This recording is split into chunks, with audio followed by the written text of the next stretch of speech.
প্রথম আমি কারেন্টের চুলাত রান্না করতেছি, পাবো কি না জানি না, কিন্তু মনে হচ্ছে পাবো না। জিনিয়া, এটা না, কোনটা? ওই যে সে দেখছো আমি ভুলে গেছি, আমি বলছি এই পাশে বেন। বিসমিল্লাহ। ওটি না তো। আহা, হ্যাঁ, এই তারপর যে এই জায়গায় চাপ দাও। দেব না, এই দাঁড়াও। প্লাস এই যে মাইনাস দিয়ে মাইনাস দিয়ে। কমে দাও। হুম, হয়েছে না? 1000 ওয়াটের নিয়ে যাও, আরো কমাও। আরো আরো হয়েছে 1000 ওয়াট। দাও বিসমিল্লাহ করে, বিসমিল্লাহ। তো গাইস, আম্মুর এরকম করে রান্না করে দেখে আমার অনেক ভালো লাগতেছে, কারণ আম্মু অনেক কষ্ট করে চুলায় রান্না করতো। তারপর গ্যাস এনে দিল, এখন গ্যাস নাই, না পায় আবার কারেন্টের চুলা এনে চুলাটা দিছে। এই পাশে আগে না যাবি।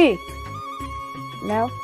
এখন আমি প্রথমে আমার ছেলের জন্য টিফিন রেডি করতেছি, ও টিফিন ছাড়া মাদ্রাসায় যাবে না। বিসমিল্লাহ দিছি। দেখো আগে, হাতে দেখমো এই, কি। আগে দেখো তেলটা ফুটে নাকি, তারপরে দেও। তেলটা গরম হোক। এখন আমি ময়দাটা দিয়ে দিব। তুমি প্রথমবার রান্না করতেছো, তোমার কেমন লাগতেছে? ভালো লাগতেছে, তারপরে মনে হচ্ছে পাবো না, সেরকম মনে হচ্ছে। পাবা পাবা, শিখে নিও আস্তে আস্তে আব্বুর কাছ থেকে।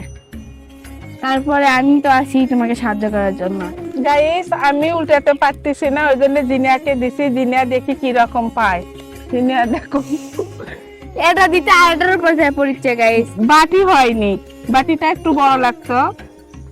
তুমি দে, বাটি দিছো একটা। কমে দে, যাও।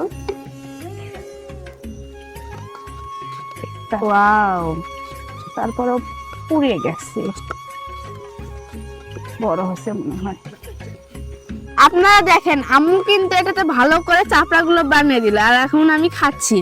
অনেকে বলে এটা রান্না নাকি স্বাদ হয় না, আমি এটা এখন টেস্ট করে দেখবো যে স্বাদ হয়েছে কিনা।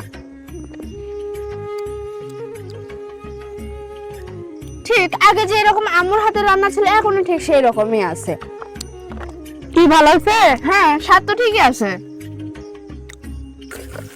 এখন আমি মাছ চালানি দেবো, ওই জন্য পেঁয়াজ গুলো দিয়ে দিচ্ছি এখানে। দিয়ে দাও, হয়ে গেছে এখন। বড় প্যাকেজে ছোট ধামাকা।